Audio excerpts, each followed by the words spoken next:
우리를 기다리는 오라 오라 방황치 말고 오라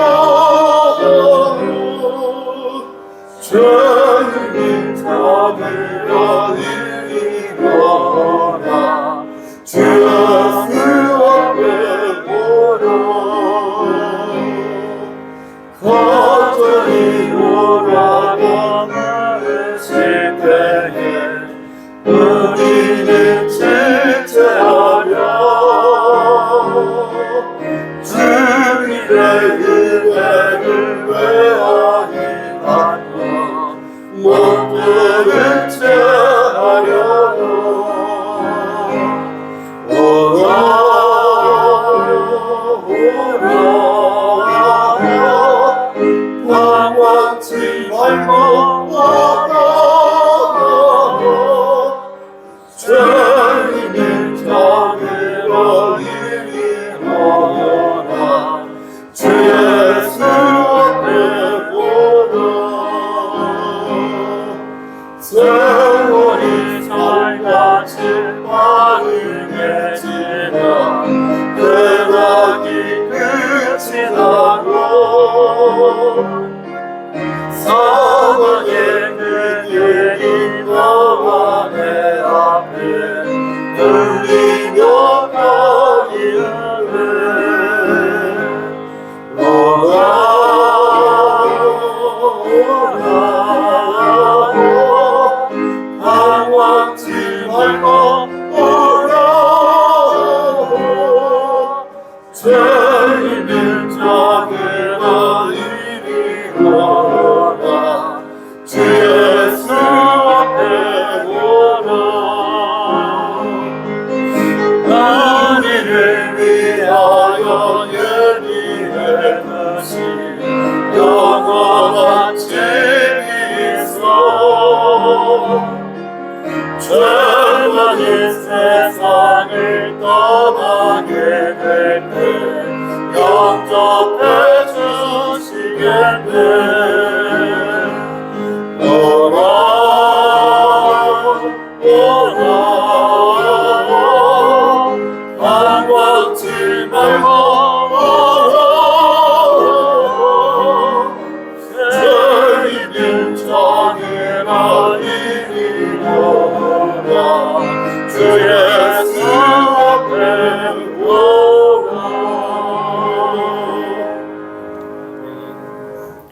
하나님 말씀 보겠습니다. 야고보서 5장 7절에서 11절 말씀입니다. 주신 줄 알고 7절부터 11절 말씀까지 우리 함께 합독하겠습니다. 그러므로 시작. 그러므로 형제들아 주께서 강림하시기까지 길이 참으라.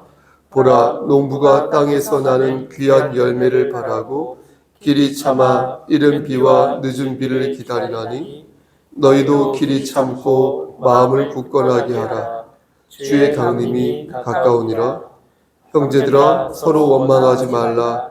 그리하여야 심판을 면하리라. 보라 심판주가 문 밖에 서 계시니라. 형제들아 주의 이름으로 말한 선지자들을 고난과 오래 참음의 본으로 삼으라. 보라 인내하는 자를 우리가 복되다 하나니 너희가 욥의 인내를 들었고 주께서 주신 결말을 보았거니와 주는 가장 자비하시고 긍휼히 여기시는 이시니라. 아멘. 기도하시겠습니다. 하나님, 이 시간 간절히 원하는 것은 우리 장기영 제사님의 건강을 위해 기도합니다. 하나님 그의 장기를 지켜주시고 건강한 세포를 허락하셔서 건강한 상태에서 하나님의 일을 감당할 수 있도록 은총 베풀어 주시옵소서. 아멘. 주께서 주신 언약을 의지하고 믿고 신뢰하여 힘들고 어렵고 때로는 정말로 모든 것을 포기하고 싶을 때가 있을지라도 그때마다 하나님께서 뒤에서 붙들고 계심을 믿어서 다시 독수리 날갯짓을 할 수 있도록 은혜 베풀어 주시옵소서. 하나님, 이 시간 하나님 말씀을 대언하고자 합니다. 하나님께서 함께 하시사 반듯하게 말씀을 잘 전할 수 있도록 도와주시옵소서. 아멘. 예수님의 이름으로 기도하였습니다. 아멘. 오늘 본문은 제가 한 2년 5개월 전에 이 본문으로 말씀을 전한 적이 있습니다. 그 말씀을 대본을 손질하여서 다시 말씀을 전하는 것입니다. 말씀으로 은혜 받으시길 소원합니다. 아멘. 야고보서는 지금으로부터 약 2000년 전에 야고보라는 사람이 유대인들에게 쓴 편지입니다. 여기에서 야고보는 우리가 잘 아는 예수님의 12제자 중 한 사람 있죠. 그 야고보가 아니라 예수님의 동생이자 당시 교회의 지도자였던 그 야고보를 가리키는 것입니다. 그런 야고보가 유대인들에게 편지를 썼는데 유대인 전체를 향해 쓴 게 아니라 예수 그리스도를 메시아로 믿는 구주로 영접한 몇몇 유대인들을 향하여서 쓴 편지가 되겠습니다. 한마디로 말씀드리면 유대인 성도들에게 편지를 쓴 것이 바로 야고보서가 되겠습니다. 그래서 야고보는 이름을 부를 때마다 어떻게 호칭합니까? 내 형제, 내 형제. 이 안에 자매도 있는 것이죠. 내 형제라고 호칭하였던 것입니다. 여러분들이 나중에 찬찬히 야고보서를 읽어보면 아시겠지만 내 형제들아 라고 표현한 이 글귀들이 참 많습니다. 이 야고보서에는. 그만큼 야고보는 매우 살갑게 매우 친근하게 예수 그리스도에게 속한 형제들에게 너희가 정말로 신앙생활을 잘했으면 좋겠구나 라고 권면하고 있는 것입니다.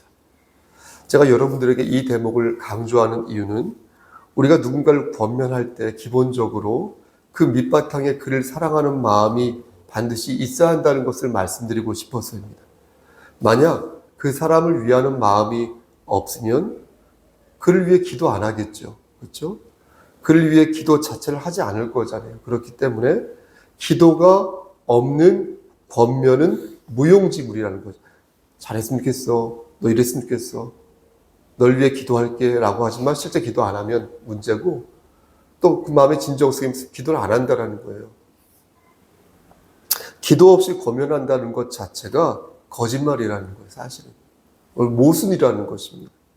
권면은 뭡니까? 그가 정말로 잘 되기를 바라는 게 권면 아닙니까? 그러니까 반드시 중보 기도가 동반되어야 되는 것이죠. 그러니까 내가 그를 50% 정도 원한다면, 위한다면 나는 그를 위해 50% 정도의 기도를 하는 것이에요. 60 안 해요. 70도 안 해요.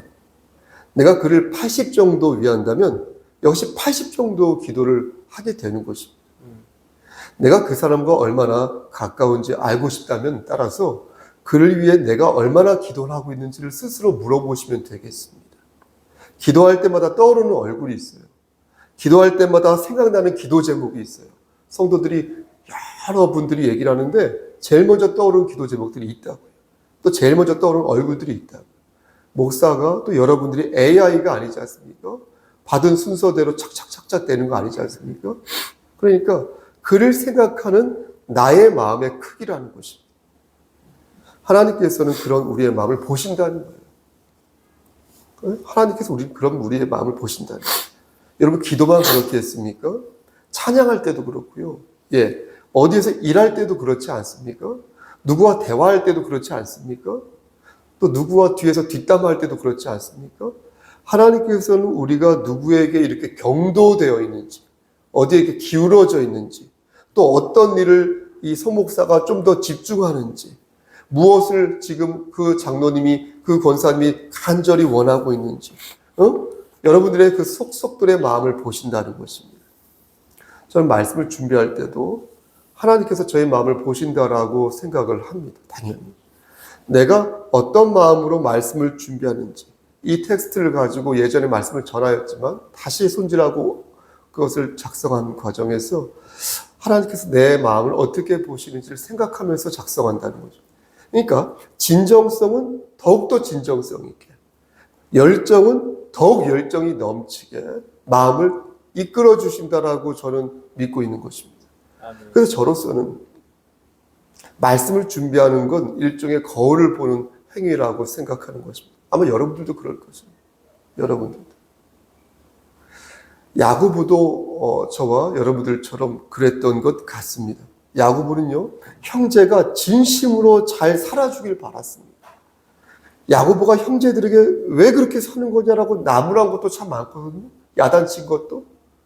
근데 기본적으로 여러분 형제를 생각하는 그 따뜻한 마음이 있었기에 그게 가능하다는 것입니다. 사랑하니까 그의 잘못을 지적하는 거죠. 그가 진심으로 잘 되기를 바라는 마음에서 지도자로서 그의 잘못을 지적하고 그의 말씀 안에서 그가 일어서기를 원한다. 교회 출석을 몇 번 안 하는 분들은 목사님 왜 전화 연락 안 하세요? 왜 좀 더 관심 있게 갖지 않으세요? 라고 물어보시는 분이 계신데 솔직히 말씀드리면은 교회 출석 안 하는 분들 중에서도 제 마음에 너무 걱정되는 분들이 있는가 하면 그럴 줄 알았어. 이런 마음을 좀 드는 마음이 솔직히 있어요. 제 생각이 틀릴 수 있겠지만 제가 말씀드리고자 하는 것은 똑같지 않다는 것입니다. 똑같을 수도 없고요. 목사가 직업이 맞지만 목사가 주의 일을 직업이라고 생각하잖아요. 제가 이 일을 하나님의 일을 직업이라고 생각하잖아요. 목사가 직업 맞아요. 하지만 하나님의 일을 직업이라고 생각하는 순간 이 진정성이 사라지더라고요. 여러분 모든 직업 해당되지 않습니까? 기본 집사님도? 네. 교사도 그렇잖아요. 회사원도 그렇잖아요. 정치인, 과학자도 아마 그럴 것입니다. 그게 직업은 맞죠. 하지만 자신의 일에 조금 더 보람과 긍지를 느끼고 싶다면 반드시 내가 서 있는 그곳에서 존재의 의미를 찾아야 한다는 거죠. 그럼 그것이 무엇입니까? 세상 사람들은 갖고 있지 않아요. 하지만 예수를 영접한 사람들만이 가지고 있는 그것이 무엇입니까? 그래서 나를 더욱더 나답게 하고 내가 하는 일을 더욱더 감칠맛 나게 하는 그 존재의 의미가 무엇입니까? 그게 바로 사명이라는 거죠. 사명. 아멘. 사명. 하나님께서 나에게 주신 사명이 내가 존재하는 의미이자 이유라는 거예요. 내가 이만큼 받았으니까 이만큼만 해야지라는 것이 아니라 그 이상의 힘을 발휘하기 위해 노력해야 된다. 그러니까 제가 말씀드리고자 하는 것은 내가 차등을 두어서 성도들을 생각하지만 그래도 그러면 안 되지. 사명감을 가지고 그걸 이겨내고 극복해서 더 주의 말씀을 전하기 위해 노력을 해야 된다. 내가 마음이 20%밖에 없으니까 그 사람에 대한 애정이 내가 딱 19에서 20만 줘야지.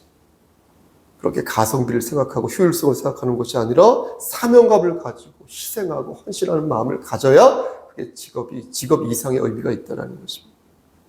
그때에 바로 진정성을 가지고 내가 행복한 삶을 살 수 있는 것 아니겠습니까? 그런 사명을 가지고 살 때 우리는 더 멋지고 근사한 존재로 매일매일 자라나는 줄 믿습니다. 아멘. 그리고 그게 바로 이 에베소서 2장 있죠? 매일매일 어때요? 우리가 성전으로서 어때요? 매일매일 자라난다. 그 말씀이 그 말씀인 것이고 히브리서 3장 내년 우리 캐치프레이인데 3장에서 말씀하는 그게 바로 그렇게 할 때 우리가 하나님의 집으로 집 있죠? 집으로 세워진다는 것입니다. 오늘 본문에서도 야고보의 각별한 마음을 발견할 수 있습니다. 형제들이 말씀 안에서 아름다운 성도들로 지어져 가기를 바라는 마음이 곳곳에 포진되어 있습니다. 여러분 한번 세어보시길 바랍니다. 오늘 본문 7절부터 11절 말씀 보면 앞에서 살짝 말씀드렸는데 형제들아라는 문구가 몇 번 나옵니까? 빨리 세보십시오. 7절에 한 번 나오고, 그렇죠? 9절에 한 번 나오고, 맞죠? 10절에 또 한 번 나옵니다. 그러니까 총 5절에서 형제들아 부르는 어절이 3번. 수사학적으로 형제 이렇게 부른다, 호칭을 부른다는 것은 무언가를 내가 간절하게 전달하고자 할 때 그런 겁니다. 제가 여러분 보십시오. 사랑하는 성도 여러분, 이렇게 말하는 것도 제가 여러분들과 뭔가 소통하고 싶고 뭔가 분명한 것을 여러분들에게 전달하고자 할 때 사용하는 표현 아니겠습니까? 그래서 야고보도 형제요. 형제라는 말을 3번이나 부름으로써 간절하게 지금 뭘 전하고자 하는 바를 강조하고 있는 것입니다. 그럼 야고보는 지금 뭐라고 호소하고 있는 것일까요? 여러분 7절 말씀을 보시겠습니까? 7절 말씀을 보면 고통과 절망과 낙담에 빠진 형제를 향해 어떻게 하라 말씀합니까? 길이 참으라. 이 길이란 아시죠? 이 명사 길이가 아니라 길이 보존하세요. 오래도록 참으라. 그 뜻이 되겠습니다. 그러니까 언제까지 그럼 참아야 될까요? 여러분 7절 말씀 보면 알 수 있는데 주께서 어디 하실 때까지? 강림하실 때까지. 그렇죠? 강림하시기까지 참으라. 이렇게 말씀합니다. 이렇게 말씀드리면 죽을 때까지 참으라는 겁니까? 그게 아니죠. 말씀을 자세히 보면 우리가 어떻게 참아야 하는지 또 왜 참아야 하는지 알 수 있는데 이 두 가지 사항을 알고 나면 이 말씀이 우리가 죽을 때까지 참아야 되는 것이 아니라는 걸 알 수 있습니다. 먼저 첫 번째 사항입니다. 우리가 어떻게 참아야 하는지 물을 때 7절 중반 보시겠습니까? 7절 중반에 보니까 농부가 땅에서 나는 귀한 열매를 바라고 길이 참아 이른 비와 늦은 비를 기다리는 것처럼 참으라 이렇게 말씀합니다. 그렇죠? 여러분 생각해 보십시오. 농부가 어떻게 비를 기다립니까? 농부가 무작정 비를 기다립니까? 그렇지 않습니다. 농부는 이때쯤에 비가 내렸어 라고 생각하면서 기다립니다. 작년에도 그랬고 재작년에도 그랬고 5년 전, 10년 전에도 그랬고 늘 그랬듯 이른 비와 늦은 비가 와서 올해 농사를 잘 지을 것이다 라는 확신을 가지면서 비를 기다립니다. 여러분 농부가 확신하는 근거가 무엇입니까? 말씀드린 것처럼 늘 그랬기 때문에. 늘 그랬기 때문에. 비가 안 올 것 같았지만 내가 쫄쫄 굶을 것 같지만 늦은 비든 이른 비든 늘 비는 왔었고요. 그래서 늘 결실을 맺을 수 있었다는 것입니다. 그래서 농부를 기다릴 수 있었다는 거예요. 아무것도 안 한 채 수수방관하면서 비를 기다린 게 아니라 비가 올 것을 대비하여서 수로도 확보하고 부지런히 곡괭이질도 하면서 그 날을 기다렸다는 거예요.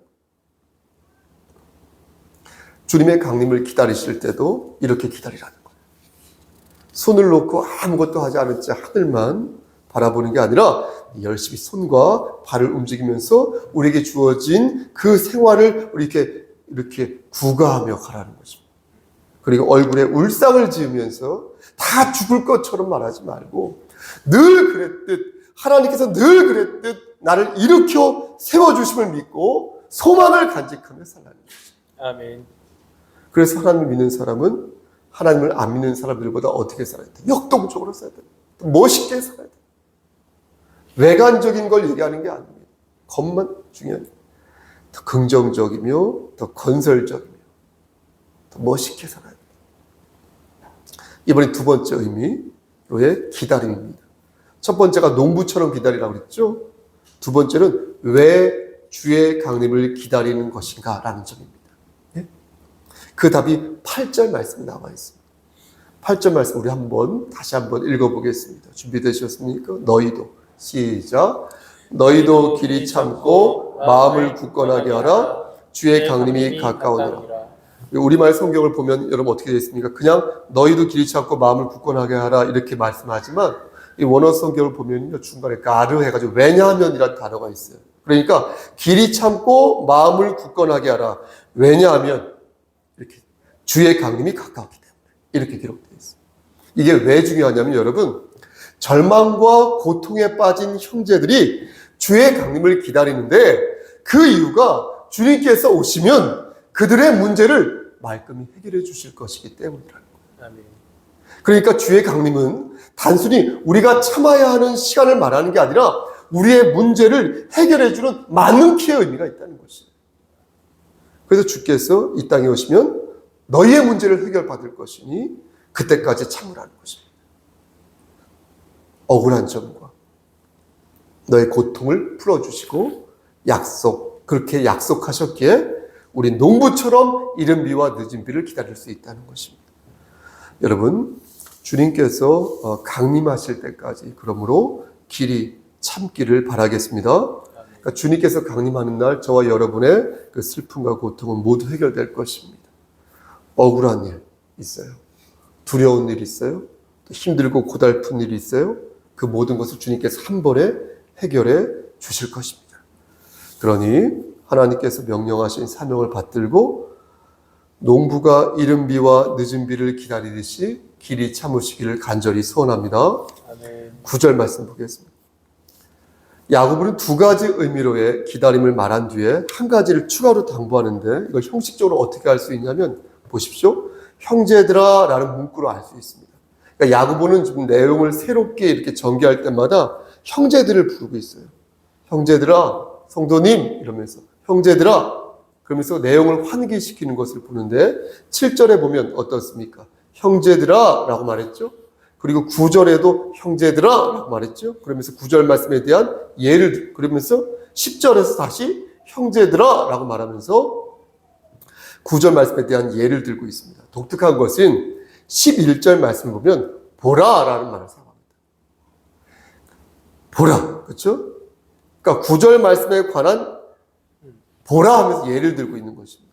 그러니까 보라라는 말은 제가 여러분들에게 보십시오라는 그 말과 같겠습니다. 그러니까 기능상으로 볼 때 형제들아 라고 말하면서 사람들의 이목을 집중시키는 것이나 보라 라고 말하는 것 다 똑같다.